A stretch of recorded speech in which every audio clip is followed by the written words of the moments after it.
The baseball world just exploded. While you were getting ready for Super Bowl weekend, Major League Baseball dropped an absolute bombshell that has every front office scrambling, every fan base panicking, and the Los Angeles Dodgers positioned to potentially execute the most jaw-dropping move in recent memory. We're talking about a record-shattering arbitration decision, a two-time Cy Young Award winner hanging in the balance, and a trade scenario so complex it could literally cause an international incident. Buckle up, because what just happened with Detroit Tigers ace Tarik Skubal is about to change everything you thought you knew about this upcoming season. Spring training is literally days away. The crack of the bat, the smell of fresh cut grass, and the sound of fastballs hitting leather are so close you can almost taste it. But before we even get to Dodger Stadium for that March 26th showdown between the Dodgers and Diamondbacks, before we see if Los Angeles can pull off an unprecedented third consecutive championship and capture that magical 10th title in franchise history, we need to talk about the absolute chaos that just unfolded in the arbitration room. Because what happened on Friday afternoon didn't just set a record, it potentially set in motion a chain of events that could completely reshape the landscape of baseball and put the Dodgers right in the middle of the biggest trade deadline drama before the season even starts. Tarik Skubal just won his arbitration case against the Detroit Tigers. And we're not talking about some modest victory here. We're talking about a massive, absolutely staggering financial decision that has sent shockwaves rippling through every clubhouse in baseball. The arbitrator looked at the numbers, examined the resume of back-to-back Cy Young Awards, acknowledged that we're talking about the best pitcher in baseball right now, and said loud and clear that Tarik Skubal deserves every penny of the $32 million he was asking for. That's right, $32 million for one season. The Tigers had offered a mere $19 million, creating an unprecedented $13 million gap between the two positions, the largest spread in arbitration history. And Skubal won. He absolutely won. Now, if you're wondering why this matters beyond just another wealthy athlete getting paid, let me paint you a picture of the absolute chaos this creates for Detroit. The Tigers are already committed to paying Framber Valdez $38 million for the upcoming season.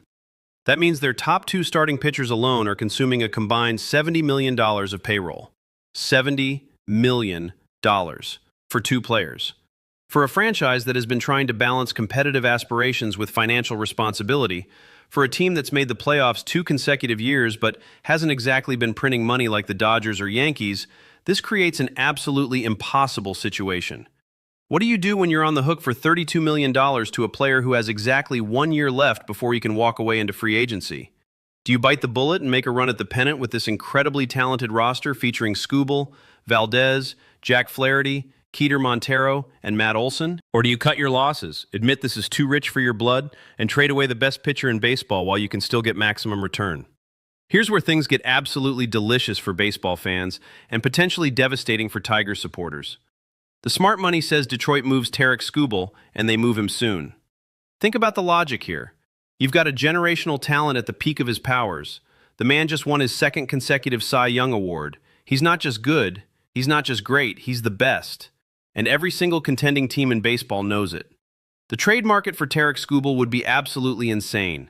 Teams would be falling over themselves, emptying their farm systems, offering packages that would make your head spin. And sitting in the shadows, watching, waiting, calculating every possible angle like they always do, are the Los Angeles Dodgers. Now, let's address the elephant in the room.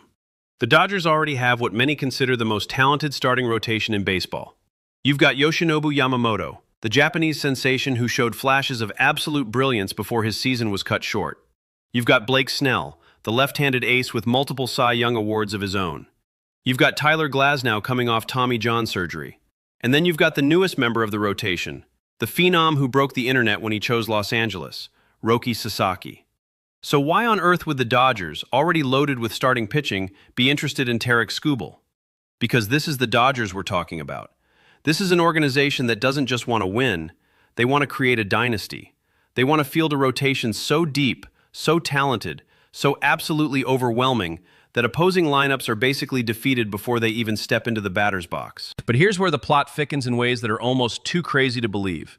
The most valuable trade chip the Dodgers could potentially offer the Tigers is the very same Roki Sasaki we just mentioned. Think about it from Detroit's perspective. They trade away Tarik Skubal, who they're going to lose to free agency in 1 year anyway, and in return they get Roki Sasaki, a 22-year-old flamethrower with absolutely unlimited upside and years upon years of team control at a fraction of the cost. From a pure baseball operations standpoint, from a cold, calculated, analytics-driven perspective, this trade makes perfect sense.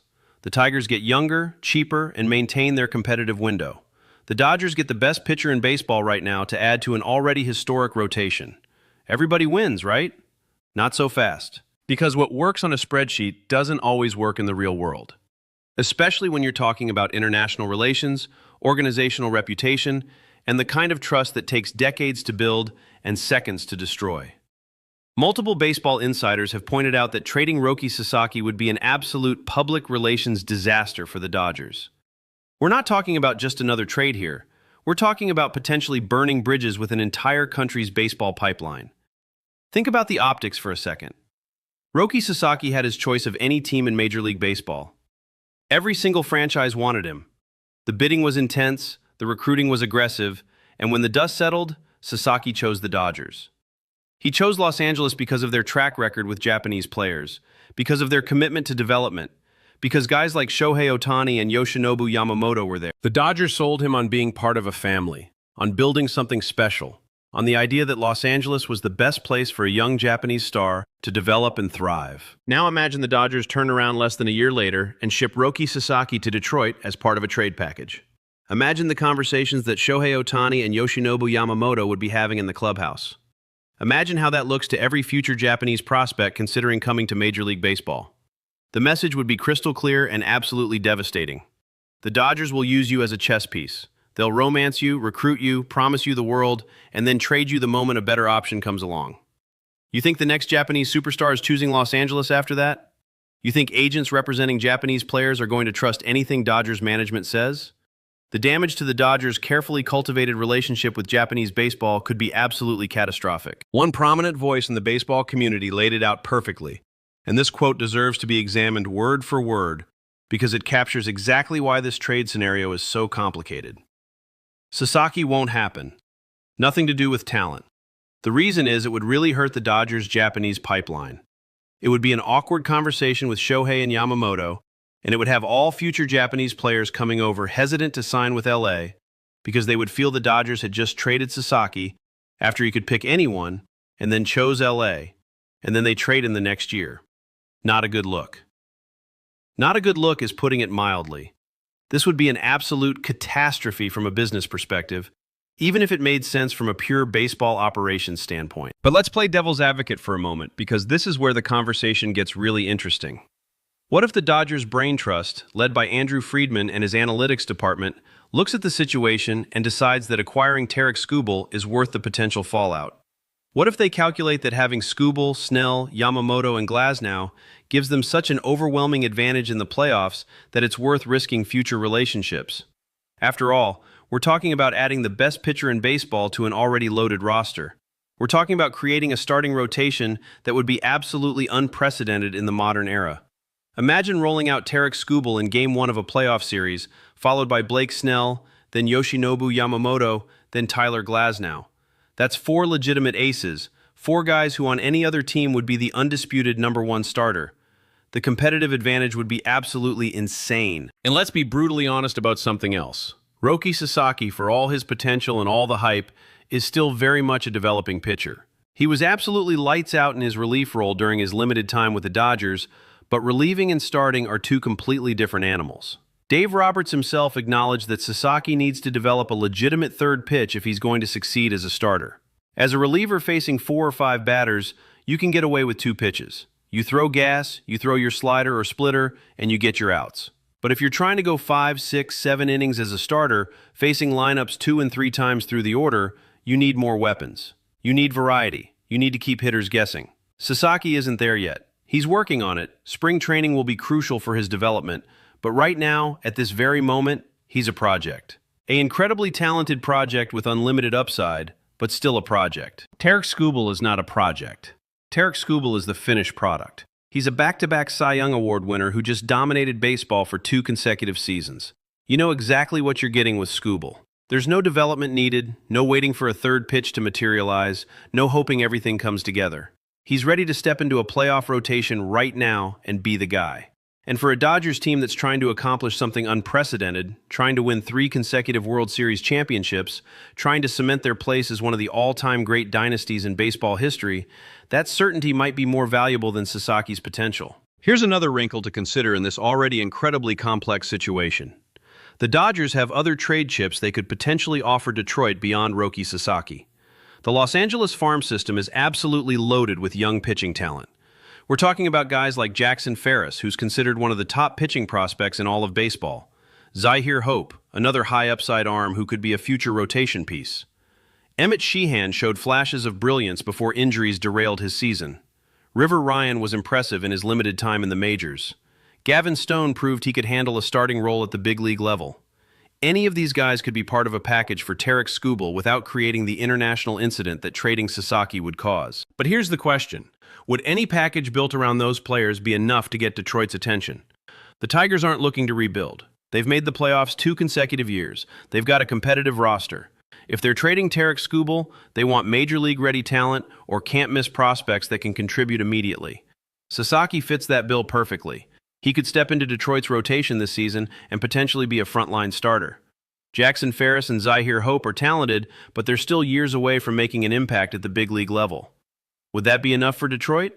Or would they demand the kind of package that only Sasaki can headline? Let's shift gears for a moment and talk about another familiar name that's currently sitting in free agency limbo. Walker Buehler. Remember him? The guy who got the final out when the Dodgers won the 2024 World Series at Yankee Stadium? The guy who gave us that iconic "Are you not entertained" celebration? Walker Buehler had an absolutely brutal 2024 season with the Red Sox.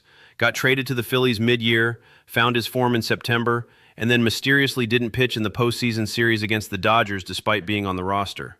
Now he's sitting out there as a free agent, and some folks are wondering if there's a reunion in the cards. Here's the reality of a potential Walker Buehler reunion. It would only happen if things have gone absolutely catastrophically wrong with the Dodgers' rotation. We're talking Blake Snell struggling with injuries or ineffectiveness. We're talking Yoshinobu Yamamoto unable to handle a full-season workload after his injury-shortened 2024 and the demands of the World Baseball Classic. We're talking Tyler Glasnow having setbacks in his recovery from Tommy John surgery. We're talking Roki Sasaki proving he's not ready for the starting rotation. That's the only scenario where Walker Buehler makes sense for this roster. And even then, you've still got Bobby Miller, Ryan Pepio, Landon Knack, and a whole host of other options to burn through before you get to Buehler. But here's the thing about Walker Buehler that makes him intriguing, despite all those caveats. He's a proven winner. He's a guy who's been there, done that, got the championship ring. He's a competitor with ice in his veins who steps up in the biggest moments. If you're looking for a veteran arm to eat innings, provide stability, and potentially give you quality starts in a playoff race, Buehler at the right price could absolutely make sense. The question is whether he's willing to accept a reduced role, whether he's willing to come back to Los Angeles in what would essentially be a prove-it deal, and whether the Dodgers even have room for him on a roster that's already bursting with pitching talent. Now let's zoom out and look at the bigger picture of what's happening in baseball right now, because the Tarik Skubal situation is just one piece of what could be an absolutely wild offseason leading into spring training. We're days away from pitchers and catchers reporting. We're days away from the World Baseball Classic, which is going to showcase the best players from around the globe. We're days away from meaningful baseball games that count, even if they're just spring training exhibitions. And yet, we've still got major pieces on the board that haven't found their homes yet. Walker Buehler is still unsigned. The Tarik Skubal trade speculation is just beginning to heat up.